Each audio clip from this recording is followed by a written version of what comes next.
Matapos ang masusing imbestigasyon, napatunayan ng mga kasalanan ng ilang opisyal ng pamahalaan na sangkot sa malawakang katiwalian.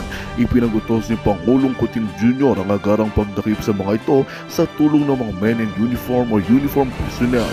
Ayon sa ulat, matagal nang pinaghihinala ng ilang mga opisyal na ito dahil sa kanilang koneksyon sa iba't ibang iligal na aktibidad na nagdudulot ng malaking pinsala sa kaban ng bayan. Sa bisa ng kautusan ng Pangulo, walang sino man ang makakaligtas sa kamay ng batas. Ang mga sangkot ay nakatakdang harapin ng mga kasong isinampal laban sa kanila matapos ang matibay na ebidensya na nairepresenta sa korte. Nilinaw din ng Pangulo na walang puwang katiwalian sa kanyang administrasyon at nakahandang gamitin ang buong kapangyarihan ng Estado upang matigil ang ganitong mga gawain.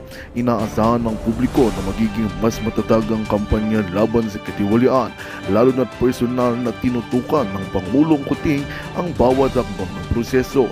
Ang mga opisyal na napatunayang nagkasala ay kailangang managot sa batas upang magsilbing aral at babala sa iba pang mga nasa pamahalaan. At yan nga ang balitang ating pagkakatutukan. Ngunit bago ang lahat, siguraduhin mag-subscribe at i-hit ang notification bell para sa patuloy na pagtutok sa mga sulyap ng bagong balita sa tunay na boses ng masa.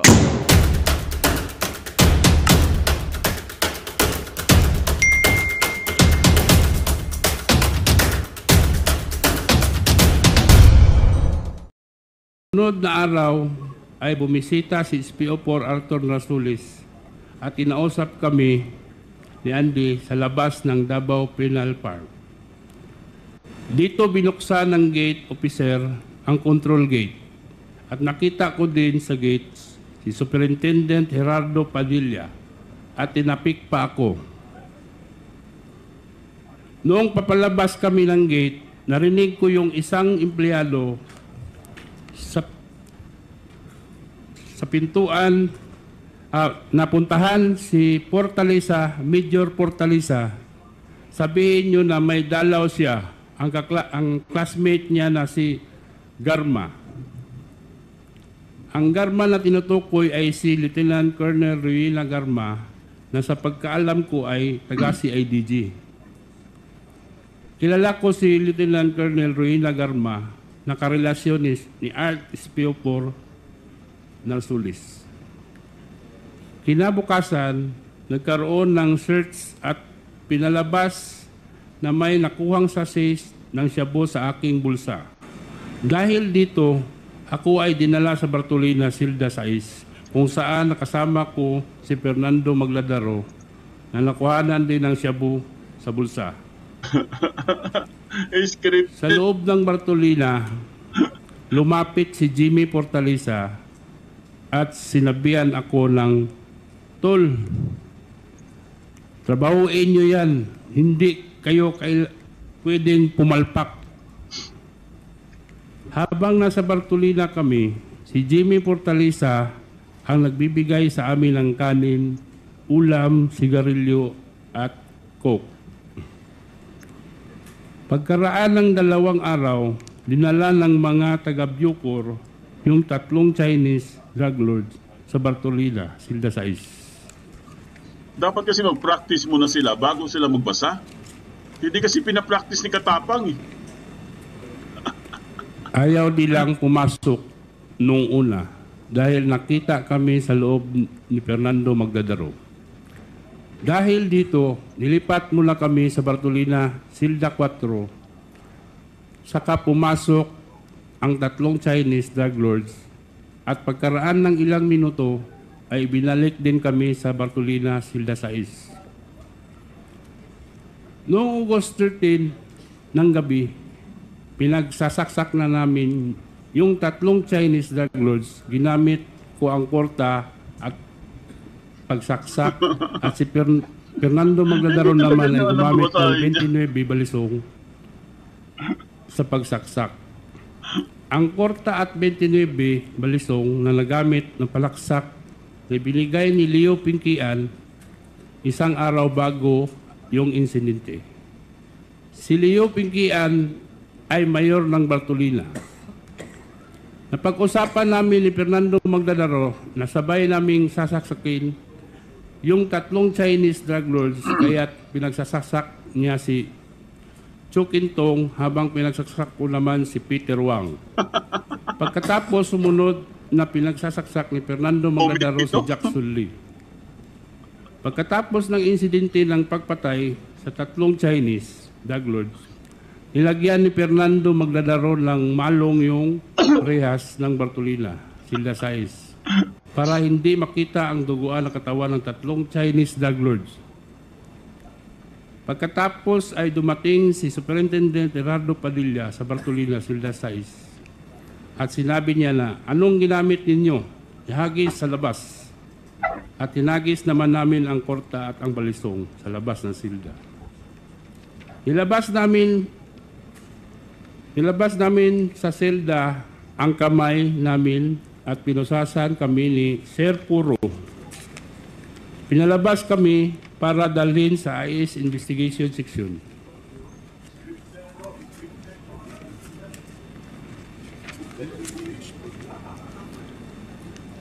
Habang naglalakad kami papuntang investigation section, tumunog ang cellphone ni Superintendent Padilla. Nakita ko sa napilindot ni Superintendent Padilla ang kanyang cellphone. Nadinig ko na sinabi nung tumawag kay Superintendent Padilla, "Congrats Superintendent Padilla, job well done." Pero grabe yung ginawang dinuguan. Alam ko na ang kausap ni Superintendent Padilla ay si Presidente Duterte dahil pamilyar ko ang boses niya. Sandali lang. No? Teka muna, medyo seryoso yung sinabi mo. Pinaninindigan mo ba yan?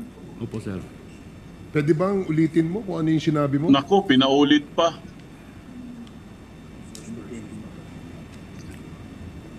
Habang naglalakad kami papuntang investigation section, tumunog ang cellphone ni Superintendent Padilla. Nakita ko sa na pinindot ni Superintendent Padilla ang kanyang cellphone. Nadinig ko na sinabi nung tumawag kay Superintendent Padilla, "Congrats Superintendent Padilla, job well done." Pero grabe yung ginawa, dinuguan. Dinuguan? Meron kang kasing binanggit na pangalan yung nandito sa number Hindi na niya 29. binanggit. Ito ay pinaninindigan mo.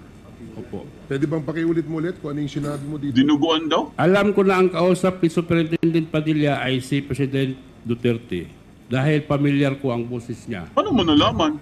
Nakakausap mo ba si President Duterte? Naririnig ko lang palagi yung boses niya kaya pamilyar yung boses na narinig ko. Paano mo nalaman? Sige, patuloy lang.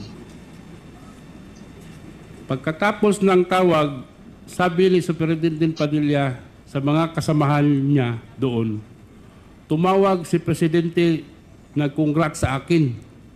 Dahil sa sinabing ito ni Superintendent Padilla, kaya lalo akong napaniwala na ang tumawag sa kanya ay si President Duterte. Sus Maria Joseph. Pagkatapos kaming imbestigahan sa IS, kinausap kami ng hipi ng Bartolina na si Jerome Glassi. Pinapapili kami kung saan selda ang gusto namin at pinapalinis ni Superintendent Padilla. Pinili namin ang Bartolina selda sa IS at doon kami naglagi ng 3 linggo. Pagkatapos ng 2 araw, dumalaw sa akin si SPO4 Arthur Narsulis at sinabihan kami na nandito na ang reward ninyo na tig-1 milyon. Saan ko ito ibibigay? At ang sagot ko, ibigay mo ang 1 milyon sa asawa ko. At ang sani naman ni Fernando Magladaro, ibigay ang 1 milyon sa kanyang asawa.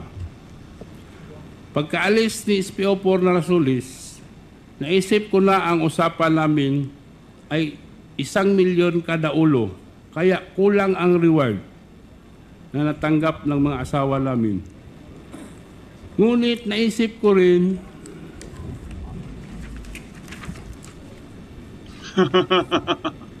Next page. Naisip ko rin na isi-target lang naman at importante ay ang kalayaan namin. Noong sumunod na araw ay dumalaw ang asawa ko at ang asawa ni Fernando Magdadaro at kinumpirma nila na natanggap na nila ang tig-1,000,000.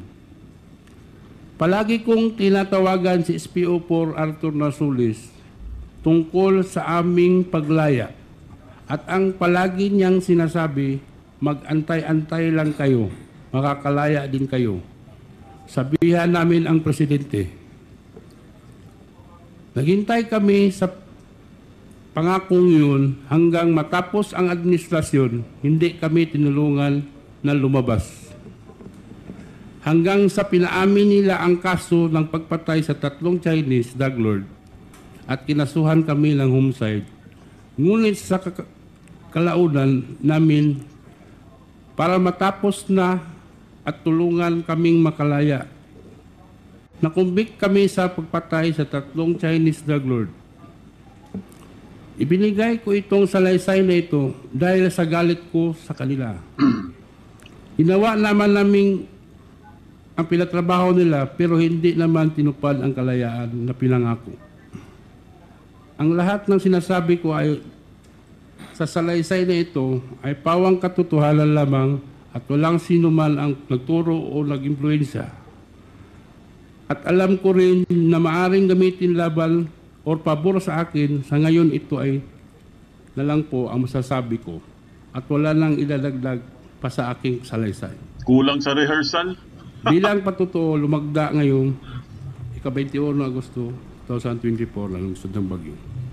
Maraming salamat. Oh, natapos Okay, din. salamat.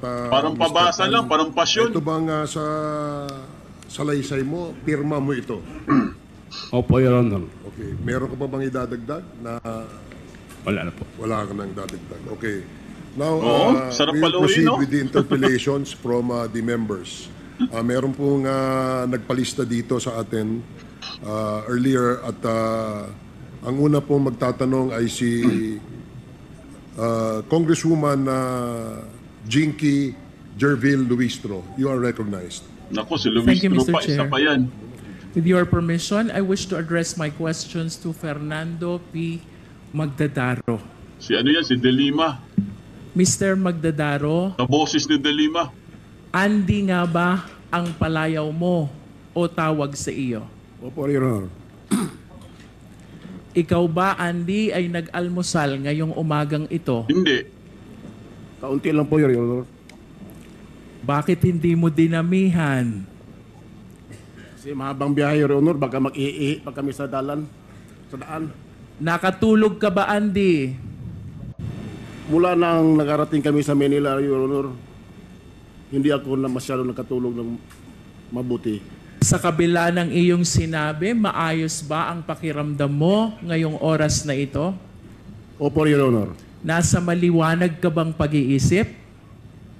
Wala. Yes, Your Honor. Bangag. Andy, magkakulay tayo ng damit. Samahan mo ako sa aking advokasya para sa katotohanan, Andy. Andy, ang mga susunod kong tanong ay sasagutin mo lang ng opo o hindi po. Maliwanag ba yon, Andy?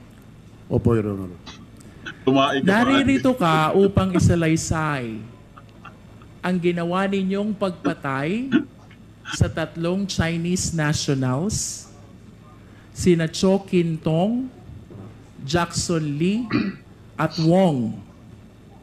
Pawang sentensyado ng mga kasong drugs noong August 13, 2016 sa Davao Prison and Penal Farm. Nauunawaan mo ba ito, Andy? Opo, Your Honor. Ang ginawa ninyong pagpatay sa 3 nationals, Chinese nationals, ay posibleng isa lamang sa maraming biktima ng war on drugs na kasalukuyang iniimbestigahan din ng Quad Committee. Nauunawaan mo ba ito, Andy? Opo, Your Honor. Ganon din, Andy, Andy, ang pagpatay dito sa tatlong Chinese nationals ay posibleng bahagi din ng war on drugs.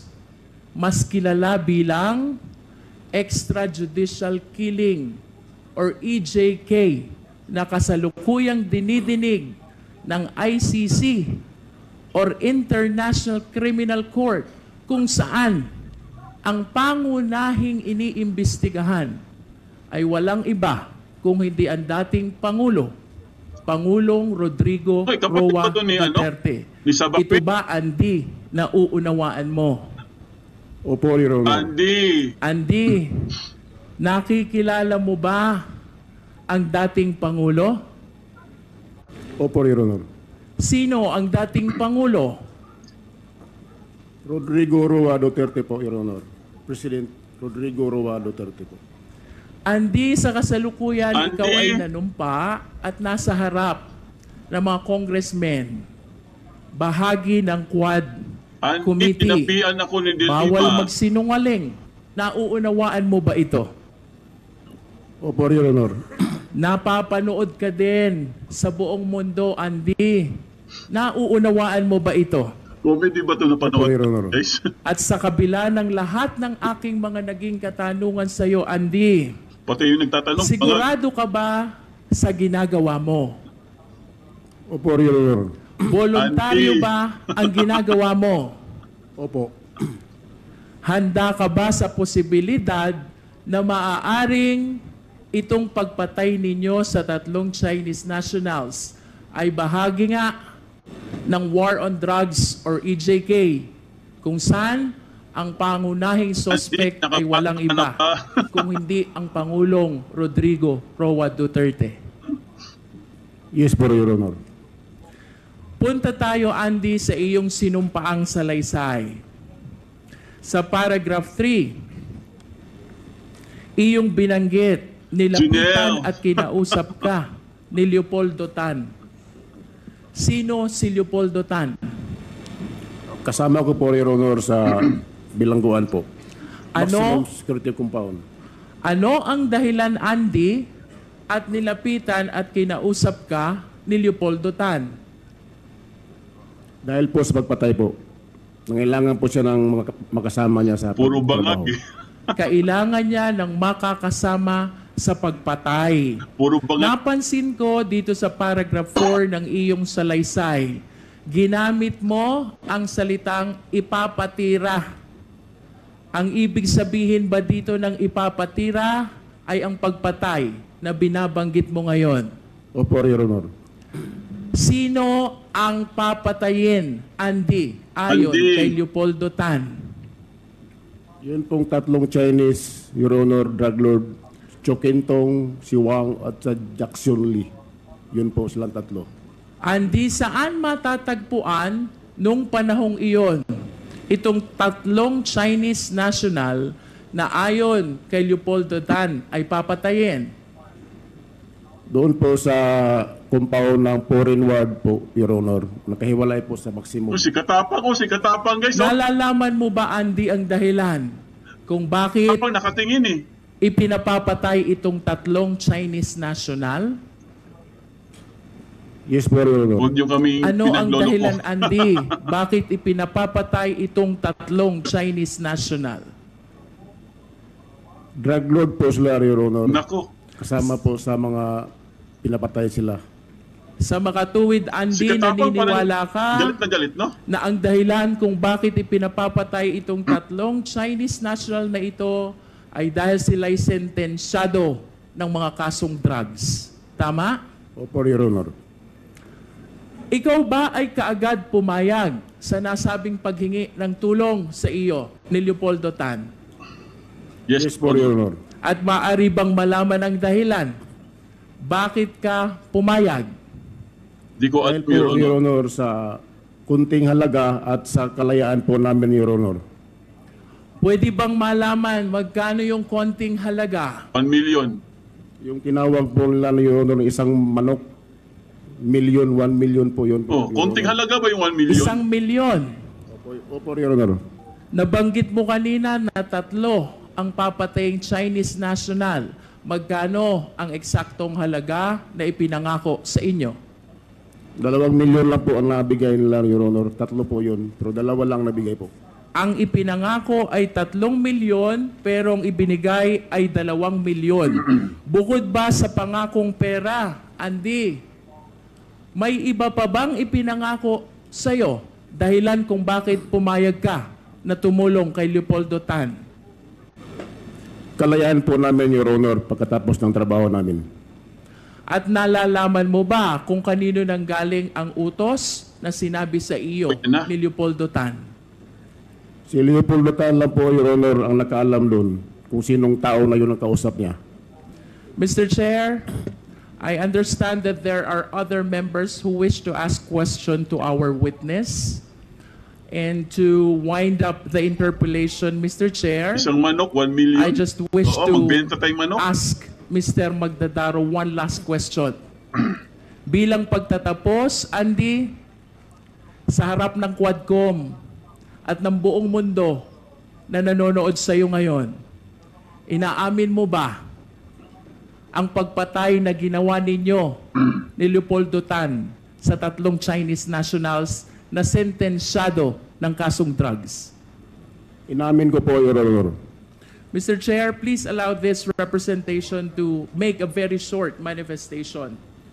Mr. Chair, honorable members of the Quad Committee, without preempting the findings and recommendation of this inquiry in aid of legislation, I humbly submit that at the very least, the crime of murder under the revised penal code, particularly Article 248, has been established. 2 qualifying circumstances are present. One is evident premeditation. Pinagplanuhan ang pagpatay.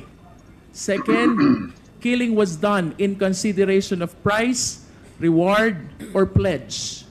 Ang pagpatay ay dahil sa ibinayad na pera at ipinangakong kalayaan. However, Mr. Chair, if there are evidence to establish that this incident is part of the widespread or systematic attack against civilian population, then crime against humanity under Article 7, Rome Statute, is likewise established. I understand, Mr. Chair, that while EJK, extrajudicial killing, is anchored under Article 7 of the Rome Statute, I wish to emphasize the following established facts in his affidavit. 1, there is an order to kill. 2, victims are involved in illegal drugs. 3, there was an actual killing incident. And 4th, the killing was done in consideration of money and other pledges. I humbly submit, Mr. Chair, that on the assumption that there are other evidence to establish the widespread and systematic attack against civilian population, we have a case for extrajudicial killing, Mr. Chair. And I urge the honorable members of Quadcom and even of the 19th Congress, this is not only illegal, this is immoral. Let us work together, condemn and fight extrajudicial killing. Thank you, Mr. Chair. Thank you, Congresswoman Luistro. The manifestation of Si Congresswoman Sabakwin ba yun, Luistro guys? is noted. Kapatid ba ni Sabakwin yun? The next to interpolate is Katunog, eh. Representative Jeffrey Konghun. You're recognized. Jefferson, Mr. Chair. Jefferson, Mr. Chair, maaari ko po bang iparating ang aking katanungan kay Mr. Fernando Magdarao? please proceed. Mr. Magdarao, gusto ko lang pong malinawan. Bakit ka naniwala na mabibigyan kayo ng pera kapalit ng pagpatay sa kanila? Naniwala po ako kasi may kausap itong kasama kong si Leopoldo Tan bago nangyari ang mga yon. Nakakilala niya, classmate niya dati na malakas sa taas na nasa gobyerno ng mga panahon na yon. Naitanong mo ba sa kanila kung kanino galing yung pera? Sa kanila galing yun, Your Honor. yung kausap ni Leopoldo Tan ang pera. Kaya nga, naitanong mo sa kanila kung kanino galing yung pera. Hindi na po, Your Honor. Siyempre, hindi. Dinagdag pa ni Leopoldo Tan na kayo ay nasa panig ng gobyerno at pinangakuan kayo ng kalayaan kapalit ng halaga. Dahil dito, pumayag ka sa kanyang pakiusap. Tama ba? Opo, Your Honor. Bakit nasabi ni Leopoldo Tan na kayo ay parehong nasa panig ng gobyerno? Kasi nagkupirit po kami sa mga utos nila, Your Honor. Ano yung pagkakaintindi mo sa ibig sabihin nito? Yung mga utos, Your Honor, na natupad namin, ginawa namin ang mga utos nila. Ang utos nila, ginawa namin, Your Honor. Pero ang pinangako nila, hindi nila ginawa. Di ka ba natakot sa gagawin nyo ni Leopoldo Tan? Hindi po, Your Honor. Yung tatlong Chinese na inutos sa inyo para patayin, kilala mo ba itong mga ito? Opo, Your Honor. Paano? Nang dahil sa pag-surveillance namin doon sa area nila sa Parin Ward, ayon sa iyong sinumpaang salaysay, no? Nagsagawa kayo ng surveillance sa foreigner area kung saan nakakulong yung tatlong Chinese. Tama po ba yun? Opo, Your Honor. Sa puntong ito ng surveillance, kilala nyo na ba o alam nyo na ba? Namumukhaan mo ba kung sino yung target ninyo? Opo, Your Honor. Paano mo nalaman kung sino yung papatayin ninyo? Paano mo nalaman kung sino yung target ninyo? Dahil yung tatlo, Your Honor, pinasok na doon sa area namin sa Silda Size. Kailan mo nalaman na yung mga target ninyo, ay sa yung salaysay, no? Si Cho Kintong, Jackson Lee, at Wong, kailan mo nalaman na yun yung mga papatayin nyo, yung target ninyo? Sa mga araw na po noon, Your Honor, nung dinala sila doon sa Silda Size po. Sa pagkakaintindi ko, no, ayon sa'yo, noong August 11, 2016, pumasok ang mga tauhan ng Bucor sa selda mo. Tama ba? Opo, Your Honor. Tapos kinapkapan ka, pinalabas na may nahuling sabu sa'yo. Tama ba? Opo, Your Honor. At ano ang pagkakaintindi mo sa pangyayaring ito? Parang connected na po sa paghuli, Your Honor, para mapatay yung tatlong inchik po. Tingin mo ba ito ay bahagi sa plano ni Leopoldo kung paano nyo iligpit yung tatlong Chinese drug lord? Opo, Your Honor. Dahil dyan sa mga nakuha sa inyong shabu, di ba may nakuha sa inyong shabu, di ba?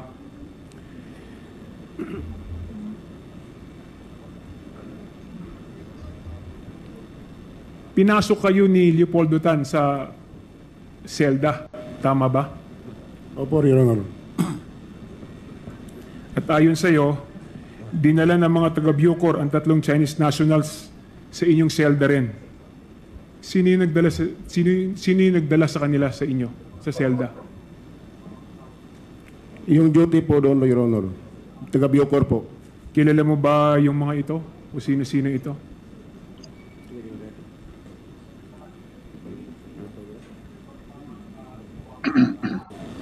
Sir Puro po, Your Honor. Ang nagdala sa amin doon sa Silda Size. Si Sir Poro. Ayon rin sa iyo nung una, ayaw pumasok nung tatlo. 'Di ba? Sa yung tatlong drug lord ayaw pumasok nung tatlo. Kaya ang ginawa, inilabas muna kayo ni Ginoong Leopoldo Tan. Tama po ba? Yes po, Your Honor. Tapos pagkatapos yung umalis, ipinasok yung tatlo, at saka ibinalik yung tatlong Chinese. Tama ba? Opo, Your Honor. Ayon sa iyo, Magandang balita ang hatid namin sa inyo ngayong araw. Sa pagtatapos ng aming balitaan, nagbigay kami ng mga mahalagang impormasyon. Maraming salamat sa pagtutok at pagsuporta sa aming programa. Huwag kalimutang manatili sa mga susunod na araw para sa mga bagong balita at mga kwento na dapat nating abangan. Mula sa Boses ng Masa, magandang araw Pilipinas!